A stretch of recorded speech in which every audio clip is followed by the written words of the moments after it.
everyone. Thanks for joining us for another episode of the Audience Circle podcast. This is all about informing you, the arts audience in Frisco.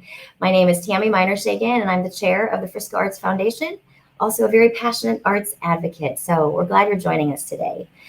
As you know, the biggest piece of news for the arts in Frisco is the Art Center. It is a combination of voter-approved bonds from FISD and the City of Frisco, along with a significant private contribution by Craig Hall and a donation of land at Hall Park. So the total for this project is $67 million towards the Performing Arts Center in Frisco. And that's huge. We're truly excited about this step forward in making the dream a reality. And when we think about dreaming big for Frisco, I think it's wonderful to think big, dream big, hope for the best. But you also have to do the diligence to figure out what is possible, what's really feasible for Frisco.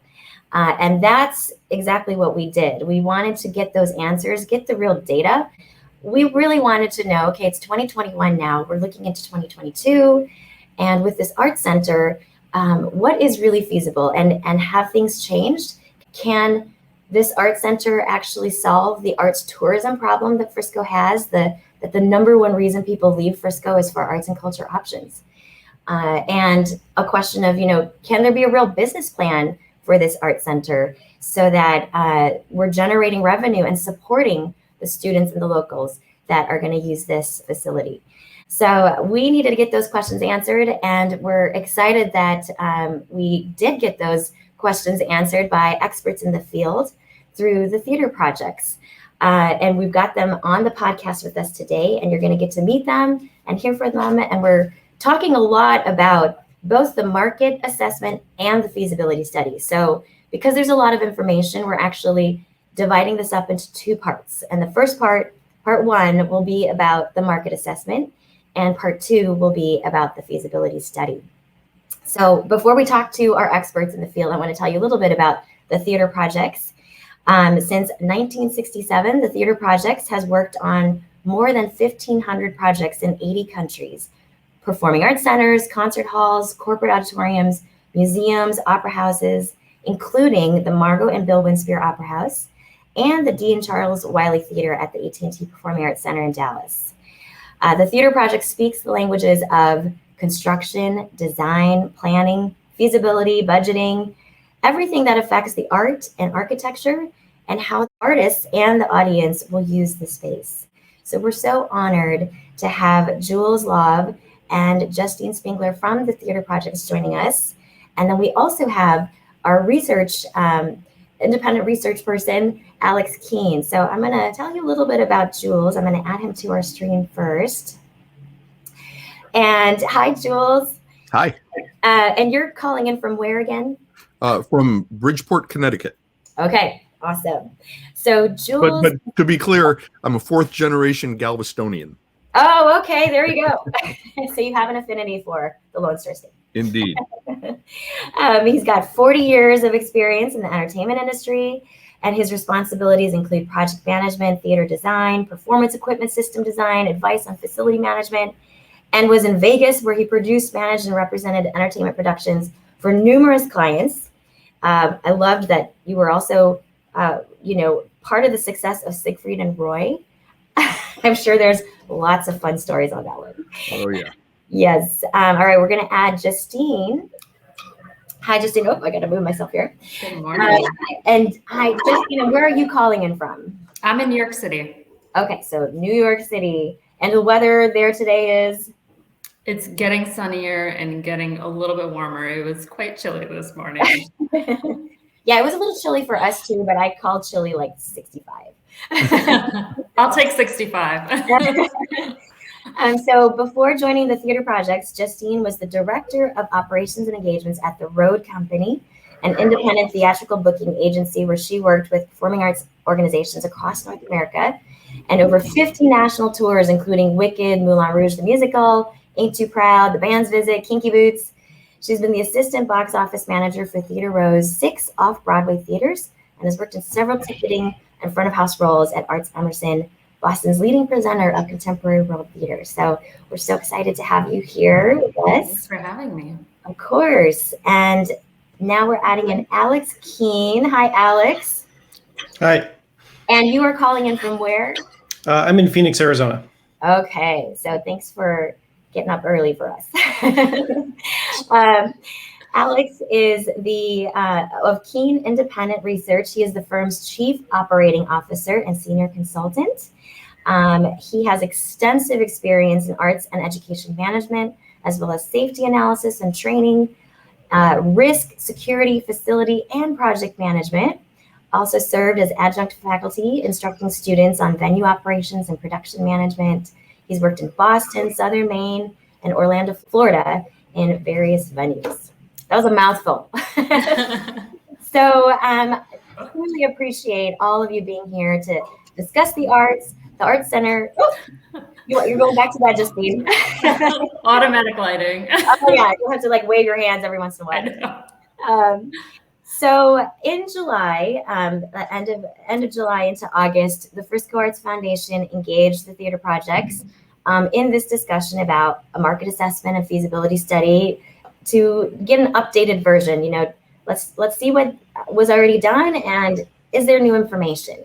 And we really wanted the honest answers. You know, if it's a yes, we can do more, then that's great. But if it's a no, we also needed to hear that and, you know, be told the truth. As we launch into that, I'd like to offer, Tammy, that it's important to understand the build of the team. Yes. And you know, why we teamed with Keene Independent. Keene Independent, founded by Alex Keene on the call.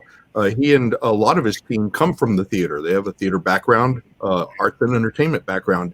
And so, as do we, all of us at theater projects, booking agents, production managers, technical directors, lighting designers, set designers, who all came into this this world of helping to plan, design, build, and equip performance spaces that are fit for purpose. So that's why we teamed with Alex and his gang, because they too know how to serve as the conscience of a project, of a major capital project, as it goes from 0 to 100%.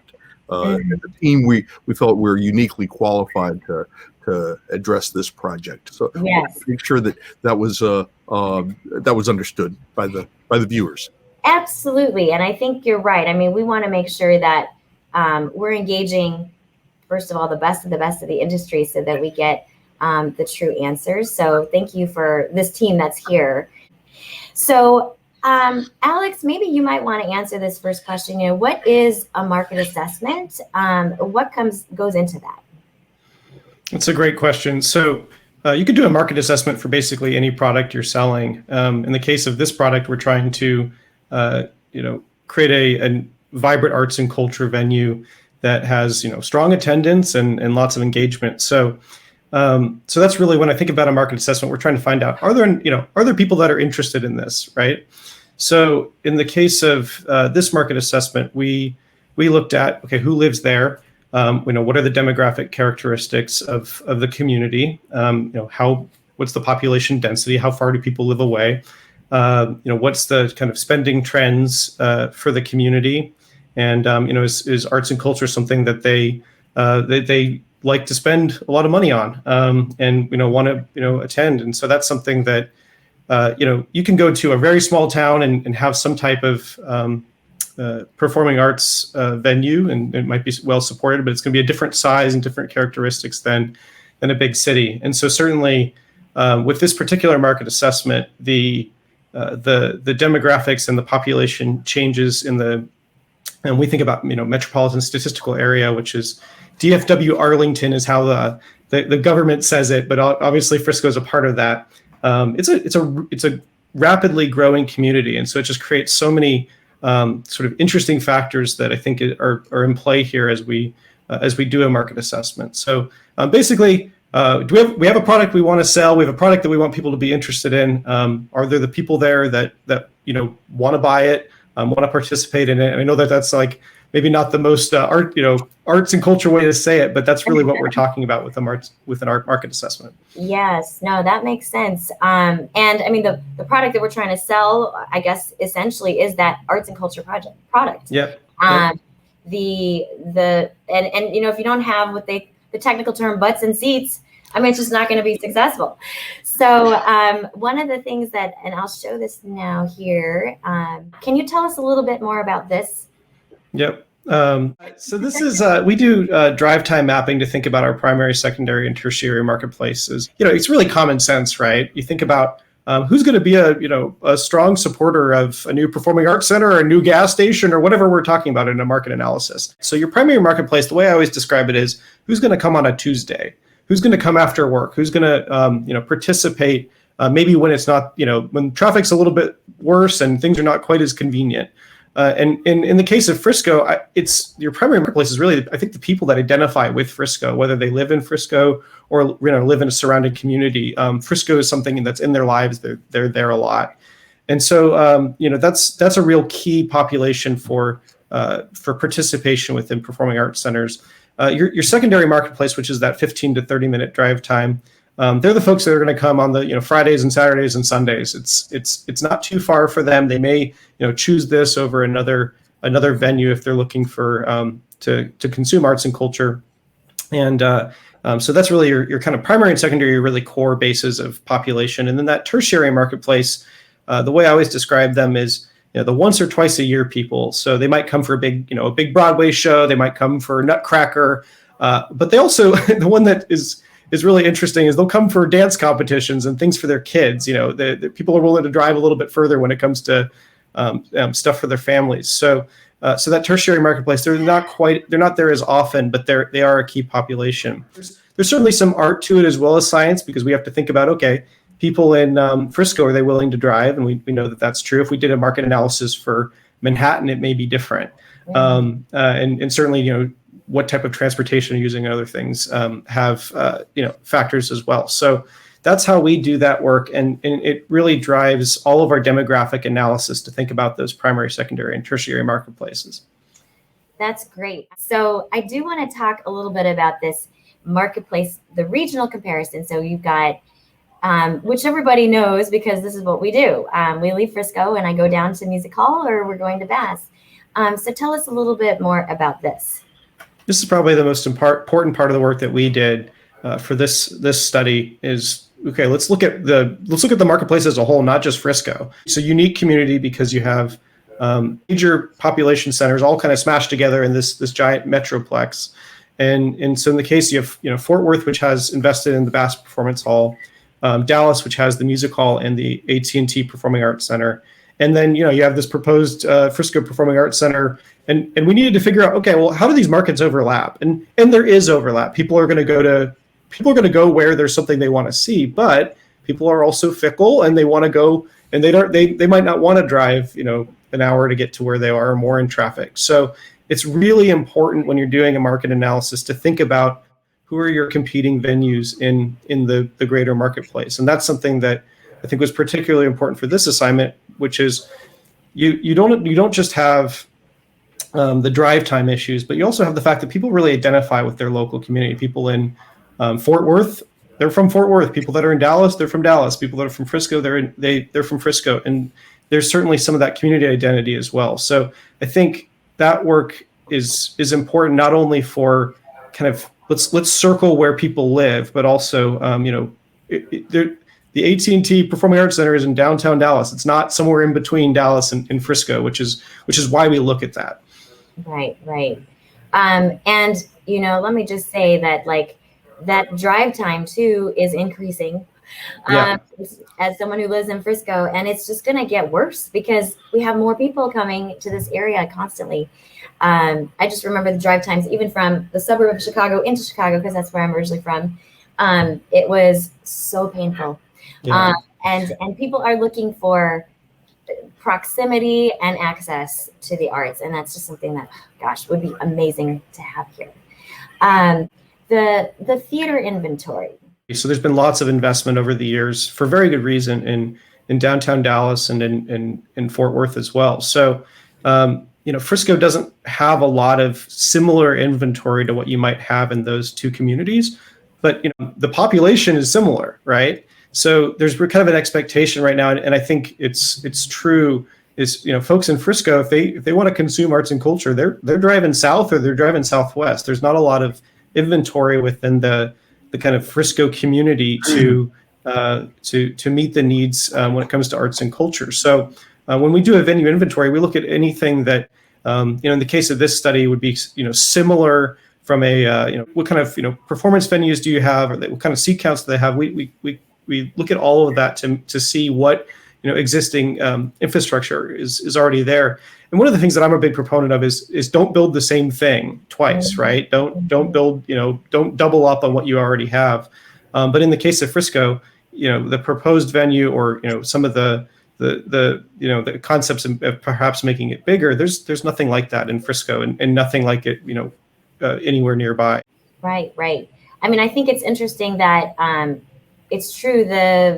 In the surrounding area, the cap is really at 1,500 total, because Plano ISD is now at 1,500, and then the Allen ISD Performing Arts Center is at 1,500. The Eisman is also, I believe, at that. Plus, they've got the Black Box, another theater. So you're right. I mean, I would hope that Frisco, which it has for many other sectors, especially sports, built something different, built something that stands out from the other cities. And I think that's going to really be key with the arts as well. I definitely wanted to talk about the demographic analysis and some of the key takeaways. Sure. What was wonderful was Alex and his team brought all the data to the forefront, and then we were able to analyze that data and tease out of it the important parts. What we found was that in the Fort Worth market, in the Dallas market, and comparing that to the Frisco market, we found that the average level of education attainment was higher in Frisco. The average household income was higher. We found that the annual spending on arts and entertainment was higher in Frisco. That the population of the market currently is higher. So Frisco leads in all of those categories when you consider that currently, with Frisco growing as it does, and that it's that the annual spending on arts and entertainment exceeds that in Fort Worth by 30%, exceeds Dallas by 26%, and that Frisco is continuing to grow. That paints quite a rosy picture for the potential for a performing arts center in Frisco. Yes, it does. I mean, did that surprise you when you were, when you got that information? It surprised me because I hadn't tracked how strong the Frisco market had grown. And when we addressed this project and did this study, it was Hi, Jules. technology, right? Yeah, it was eye-opening, and the numbers don't lie, right, Alex? Yeah, no, I think I came into this skeptical, honestly. Not someone from the area. I do work I have an existing feasibility study in Waco, and I'm doing some work down in San Marcos. But I know a lot of people in the DFW area, but I don't spend a lot of time there. So I certainly hadn't spent a lot of time in Frisco. So I was a little skeptical about this whole endeavor, and it was amazing. That's always the best when it comes to research, when you come in with some notions and you're totally surprised. Frisco is growing rapidly. The whole DFW Arlington area is growing rapidly, and certainly you think about it from a qualitative standpoint. You look around, it's changing very fast, and there's certainly some constraints on where growth can happen. And Frisco is certainly a part of the metroplex that still has some room to grow in the areas around Frisco. So it's a really, I think, exciting time for the entire area when it comes to growth. That was something that I think we saw in our demand projections for Dallas, Fort Worth, Arlington. We're looking at 50 to 70%, right? So for different types of demand in performing arts, it's and that's entirely being driven by increase in population. And so you can kind of see on this. This is just for the Dallas-Fort Worth Arlington area. We're at less than 8, just slightly less than 8 million now, up to a projection in 2050 of 13 million. That's an incredible change, and kind of putting all else aside, right? So that's we could just do nothing and not do any other tweaks to our demand projections and just say the whole area is getting so much bigger that there's going to be continued increase in demand for just about everything, including performing arts. Right. I think that demand is really what is the catalyst for wanting to see something that will accommodate the future for Frisco, because I think in some ways it's almost like you build it, it's already outdated because there's going to be so much more coming. Maybe there will be at some point in Frisco or even beyond another big art center. Who knows? Because those are incredible numbers that those demand projections showed. So programming inventory too, and maybe Justine, you might want to talk about that a little bit. Like, what are some of well, first of all, what does that mean, a programming inventory? And what were some of the key takeaways from that? Sure. When we're talking about programming inventory, we're talking about artistic programming, and that can mean anything theatrical, Broadway productions, opera, dance, music. And so when we're conducting a study like this, we want to look at what is happening in the surrounding areas, what's happening in Frisco, and how does that compare? Where is there room for growth? And with regards to Broadway touring specifically, you look at both venues in the Dallas market area and in Fort Worth market area, and they are presenting successfully Broadway touring productions. But there's a whole slew of options available in shows that are on the road, especially pre-COVID, and I think that will go back up once we resume normal touring. But if you look at how many Broadway shows they're presenting per season, I think we counted around 15 to 20. Mm-hmm. And if you look at that and know that there's another 20 titles out there that could be coming through the market area, it just shows that there's opportunity for those shows to be presented in Frisco. Yes, definitely. I mean, this is one that we wanted to show folks that currently FISD is wanting to program about 180 days, but there's 185 additional days that something could be happening there. And we certainly want to take advantage of that. Before we wrap up part one, because I know everyone's going to want to know then, well, what's the magic number? What's the feasibility for Broadway or other commercial acts? Is there any closing thought or remark or takeaway that you might want to share before we go into the big reveal in part two?